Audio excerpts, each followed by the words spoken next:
حبب إلينا الإيمان وزينه في قلوبنا وكره إلينا الكفر والفسوق والعصيان واجعلنا من الراشدين۔ اے اللہ، ایمان کو ہمارے لیے محبوب بنا دیں اور اس کو ہمارے دلوں میں مزین فرما دیں۔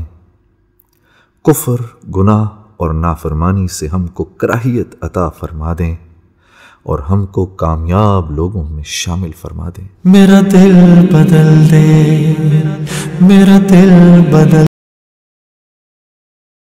اعوذ باللہ من الشیطان الرجیم، بسم اللہ الرحمن الرحیم۔ نیت کے بعد تکبیر کہی جاتی ہے، اور تکبیر کا طریقہ کار یہ ہے کہ آپ دونوں کانوں تک اپنے ہاتھ اٹھاتے ہیں اور اللہ اکبر کہتے ہیں، ٹھیک ہے۔ اور تکبیر کا مطلب یہ ہوتا ہے کہ ہم اس بات کا اقرار کر رہے ہیں کہ اس پوری کائنات میں اللہ سے بڑھ کر کوئی ہستی نہیں، اور اس وقت جو کام میں کر رہی ہوں، اللہ کے دربار میں حاضر ہوں، اللہ کے سامنے ذکر کر رہی ہوں، اس کے لیے صلوات کی جو ادائیگی کر رہی ہوں، اس سے بڑھ کر میرے لیے کوئی کام نہیں۔ تو اس لیے جب ہم توجہ اس پر پوری دیں گے تو یہ بات ذہن میں رہے گی کہ ہم نے ان تمام کاموں سے ذہن کو آزاد کرنا ہے، اور صرف توجہ ہم نے اس بات پہ رکھنا ہے کہ ہم اللہ کے آگے ہم کلام ہیں، اللہ کے آگے ہم رکوع سجود میں مصروف ہیں، اللہ کے ذکر میں مصروف ہیں۔ تو اس میں یہ ہے کہ اللہ اکبر، اس کو پڑھنا موٹا ہے، اللہ اکبر، اللہ سب سے بڑا ہے، اللہ اکبر سب سے بڑا ہے۔ یعنی یہاں ہم اس بات کا عہد کر لیتے ہیں کہ اس کائنات میں سب سے زیادہ اہمیت، سب سے زیادہ احترام، سب سے زیادہ قابل احترام جو ہستی ہے وہ اللہ رب العزت کی ہستی ہے، اور ہمیں اسی کے آگے جھکنا ہے، اسی کے رضا پہ ہم راضی ہیں، ٹھیک ہے۔ تو ان تمام چیزوں کا ہم یہاں عہد کرتے ہیں۔ اب ثنا کی طرف آتے ہیں۔ ثنا میں جو ہے اس میں اللہ تعالیٰ کی بڑائی، اللہ تعالیٰ کی بزرگی بیان کی جاتی ہے، اور اس بات پر توجہ دی جاتی ہے کہ ہم اس بات کا اقرار کر رہے ہیں کہ اللہ جو ہے اس کی کیا کیا صفات ہیں اور اس میں کیا چیز سمجھائی گئی ہے، ہم اس کے ترجمے سے پھر ہم آپ کو بتائیں گے۔ یعنی زیادہ اس میں اللہ کی صفات اور اس کی بزرگی کا ذکر ہے، ٹھیک ہے۔ یہاں پر ہم شروع کرتے ہیں اس کی مشق، ثنا کی مشق شروع کرتے ہیں۔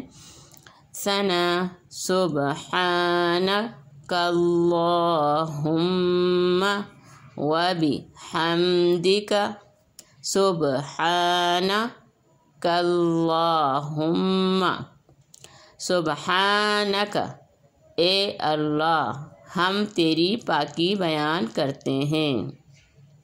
سبحان پاکی کو کہتے ہیں، نا کا مطلب ہم، کا مطلب تیری۔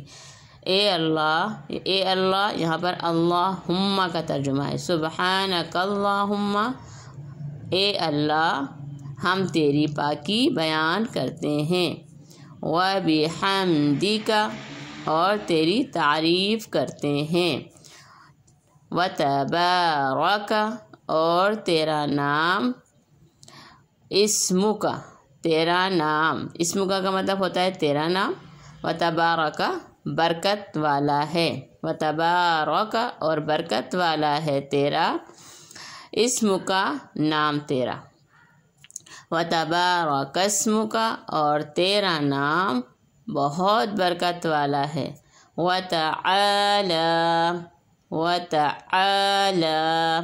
جدک اور تیری بزرگی بہت برتر ہے۔ جدو کا بزرگی کو کہتے ہیں، اور وتعالی اور برتر ہے جدو کا تیری بزرگی۔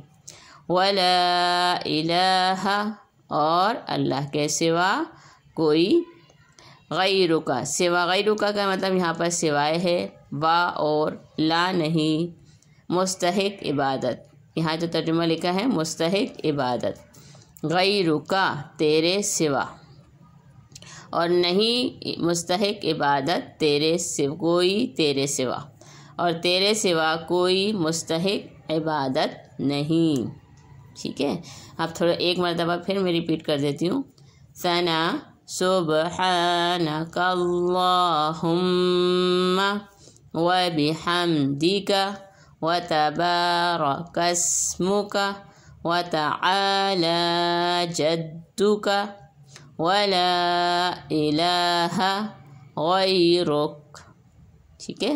یعنی آپ نے اس بات پہ جو ہم جو یہاں غلطی ہم سے ہوتی ہے، اور جو پڑھا جاتا ہے تجوید کی، اس میں ایک تو غنّے کا دھیان نہیں رکھا جاتا، ٹھیک ہے۔ دوسری بات یہ ہے کہ ہم سبحانک اللہم موٹا نہیں پڑھتے، ٹھیک ہے۔ تیسری چیز کیا ہے کہ یہاں پر را موٹا پڑھا جاتا ہے، اس کا دھیان نہیں رہتا۔ وَتَعَالَى جَدُّكَ ایسے کر کے پڑھتے ہیں، وَتَعَالَى جَدُّكَ نہیں ہے یہاں پر، وَتَعَالَى جَدُّكَ وَلَا إِلَٰهَ غَيْرُكَ، ٹھیک ہے۔ تو یہ ساری اس میں آپ نے زیادہ تر غنّہ جو ہے واضح رکھنا ہے، جو لفظ کھینچنا ہے اسے کھینچنا ہے، ہا کو کھینچنا ہے، ٹھیک ہے۔ سبحانک اللہم وبحمدک، یہاں پر غنّہ نہیں کرنا۔ وتبارک اسمک، را پر پڑھنا ہے۔ وتعالی جدک، اور تیری بزرگی بہت برتر ہے، یعنی یہاں پر بھی آپ نے کیا کرنا ہے، یہاں پر لام کو کھینچنا ہے۔ وتعالی جدک ولا الہ غیرک، ٹھیک ہے۔ تو اس طرح ہم نے اس پوری جو ثنا ہے، اس میں جو ثنا ہے اس کا ہم نے ترجمہ سمجھنا ہے، پڑھنا ہے اور سیکھنا ہے۔ اور اس کے تحت جو ہے ہم نے اس بات کا بھی دھیان رکھنا ہے کہ جو ترجمہ میں آپ کو آسان طریقے سے سمجھا رہی، ویسے تو انشاءاللہ آپ لوگ آسان نماز آپ کے پاس موجود ہوگی، اس میں سے آپ دیکھ کے پڑھ سکتے ہیں، لیکن میرے سے بتانے کا مقصد یہ ہے کہ آپ الفاظ کو بھی سمجھیں اور الفاظ کے ساتھ ساتھ اس کی ادائیگی کو بھی سمجھیں۔ اللہ تعالیٰ آپ کا حامی و ناصر ہو، دعا میں یاد رکھیے گا۔ اس کے ساتھ ہی میں سے اجازت چاہتی ہوں، اللہ حافظ۔